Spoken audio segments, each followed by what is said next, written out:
aspirants, I welcome you all on the YouTube channel of Analyst IAS. So recently एक study हुई है जिसमें climate change से जो एम्फीबियंस पर थ्रेट है उसके बारे में बात की गई है.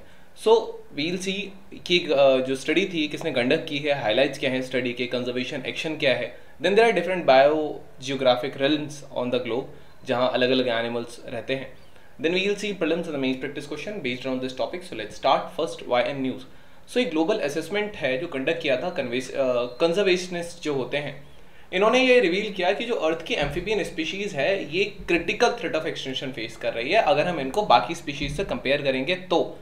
सो ये जो स्टडी है ये एम्फीबियन रेड लिस्ट अथॉरिटी ने कंडक्ट की थी, जो कि एक ब्रांच है एम्फीबियन स्पेशलिस्ट ग्रुप का जो IUCN का स्पीशीज सर्वाइवल कमीशन है, और इसको मैनेज किया था रीवाइल्ड ने. रीवाइल्ड बेसिकली एक वाइल्ड लाइफ कंजर्वेशन ग्रुप है. इसमें एक्सटेंशन रिस्क इवेलुएट किया गया लगभग 8000 एम्फीबियन स्पीशीज का from all over the world, जिसमें से 2286 स्पीशीज ऐसी थी जिनको पहली बार इवेलुएट किया गया था. अगर हम हाइलाइट्स की बात करेंगे तो सबसे पहला, हर 5 में से 2 एम्फीबियन जो स्पीशीज हैं वो थ्रेटेंड है एक्सटिंक्शन से. 40.7% स्पीशीज ऐसे हैं जो ग्लोबली थ्रेटेंड है. ये हाईएस्ट है किसी भी स्पीशीज से. अगर हम कंपेयर करेंगे मैमल्स तो 26.5% मैमल्स जो हैं वो थ्रेटेंड है, 21.4% for the reptiles and 12.9% for the birds, and here amphibians are around 40.7%. Now 2004 और 2022 के बीच में लगभग 300 एम्फीबियन स्पीशीज थी जो एक्सटिंक्शन के और ज्यादा पास जा चुकी हैं. जहां क्लाइमेट चेंज जो है वो प्राइमरी थ्रेट था लगभग 39 स्पीशीज के लिए. एम्फीबियंस जो होते हैं पर्टिकुलरली बहुत सेंसिटिव होते हैं एनवायरमेंटल चेंजेस के लिए, बिकॉज लैंड वाटर दोनों में आपको मिल जाते हैं, तो ये इनको बहुत वनरेबल बना देता है जैसे ही क्लाइमेट चेंज होगा. तो 4 एम्फीबियन स्पीशीज को डॉक्यूमेंट किया गया था और ये एक्सटेंट हो चुकी हैं 2004 से. अगर हम देखें पहली जो स्पीशी है वो है एटलियोपस किरिक्वेंसिस, ये कोस्टा रिका से बेसिकली एक्सटेंट हुई है. देन ये जो आप देख रहे हैं ये शार्प स्नॉटेड डे फ्रॉग है, ये ऑस्ट्रेलिया से एक्सटेंट हो चुका है. देन क्राउगैस्टर माइलोमाइलॉन ये जो है. देन जल्पा फॉल्स ब्रुक सेलेमेंडर है, दिस इज द सेलेमेंडर. सो ये जो है दीज आर द स्पीशीज जो एक्सटेंट हो चुके हैं 2004 से. अब जो ग्रेटेस्ट अगर हम देखेंगे थ्रेटेंड स्पीशीज तो ये कैरिबियन आइलैंड्स पर है, मैक्सिको, सेंट्रल अमेरिका, जो एंडीज के रीजन हो गए, इंडिया का वेस्टर्न घाट्स हो गया. So these are the things यहाँ पे सबसे ज्यादा थ्रेटेंड स्पीशीज हैं. Sri Lanka, Cameroon, Nigeria, Madagascar. Now habitat destruction और डिग्रेडेशन जो होता है ये एक्टिविटीज हैं, जैसे एग्रीकल्चर है, डिफॉरेस्टेशन, इंफ्रास्ट्रक्चर का डेवलपमेंट है और बाकी इंडस्ट्रीज है. ये मोस्ट कॉमन थ्रेट्स है एम्फीबियंस के लिए, और ये लगभग 93% जितने भी थ्रेटेंड स्पीशीज हैं उनको सीधा सीधा इफेक्ट करता है. डिजीज जैसे साइट्रिड फंगस से जो डिजीज होता है या जो ओवर एक्सप्लॉयटेशन है ये एम्फीबियन डिक्लाइन कर रहा है. डिजीज और हैबिटेट लॉस जो है ये लगभग 91% जो स्टेटस था डिटोरिएशन का ये इसको लेकर आया 1980 से लेकर 2004 तक.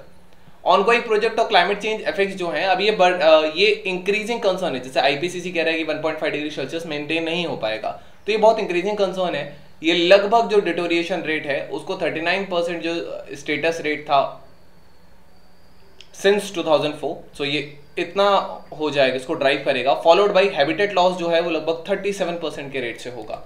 Now 3 out of every 5 species threatened है, so we saw this. 3 or 2 out of every 5 species. Salamanders जो हैं ये आइडेंटिफाई होते हैं as a world most threatened groups of animals. Amphibians, these are the salamanders here. And amphibians ये लगभग 300 million years को सबसे पहले आए थे. एंड इनके 3 ऑर्डर ऐसे हैं salamanders के जो अभी भी एग्जिस्ट करते हैं. salamanders एंड newts ये लगभग 60% थ्रेटेंड हैं और एक्सटेंट में हैं. फ्रॉग्स एंड टोड्स आपने देखे हैं. देन एक लिम्बलेस या सर्पेंटाइन केसिलियन होते हैं इस टाइप के जिनके लिम्स नहीं होते, they don't have any limbs to walk. So this is how it is. Next is what is the conservation action. So जो कंजर्वेशनिस्ट हैं ये प्लान यूज करते हैं to use the study findings एक ग्लोबल कंजर्वेशन एक्शन डेवलप करने के लिए, ताकि कंजर्वेशन एफर्ट्स को प्रायोरिटाइज किया जा सके, एडिशनल रिसोर्सेज को सिक्योर किया जा सके और पॉलिसीज को इन्फ्लुएंस किया जा सके जो नेगेटिव ट्रेंड है एम्फीबियंस के लिए उनको रिवर्स करने के लिए. क्लाइमेट कैप्टिव्स की बात करेंगे तो जो एम्फीबियंस हैं ये ज़्यादा दूर नहीं जा पाते क्लाइमेट चेंज की वजह से, जैसे ही एक्सट्रीम वेदर इंड्यूस हो पाता है, बिकॉज सो इनमें उतना माइग्रेशन नहीं देखने को मिलता है. That is why they are going extinct. Next, what are the science of recovery. ये ऑब्जर्व हुआ है कि कुछ एरियाज में जहाँ क्रिटिकल हैबिटेट है वहाँ उनको प्रोटेक्ट किया गया है. Then there are different biological realms. Here you can see Neotropic, then Oceanica and all. This is the Australia region, this is the Indo-Malay region. यहाँ इस region में आपको here in these regions which you can see, the regions which are in the pink, here you can see, यहाँ पे आपको जो species हैं वो काफ़ी threatened है, and यहीं पे amphibian की species अच्छे खासे मिल जाते हैं along the Andes and all. So this is it. So this was about this topic. Now we have our today's prelims practice question. So the question says, which of the following national parks in India are World Heritage Sites? Culadeo Ghana National Park, Manas National Park, Nanda Devi Biosphere Reserve, Great Himalayan National Park. Select the correct option from the codes given below. So you can type the answer in the comment section. They'll let you know if it's correct or not. Then we have our mains practice question. So the question says, discuss the role of local communities in conserving wildlife in India. So this was all about today's video and session. I hope you understood it well. Thank you. Have a nice day and stay tuned with Analyst IAS for your better preparation.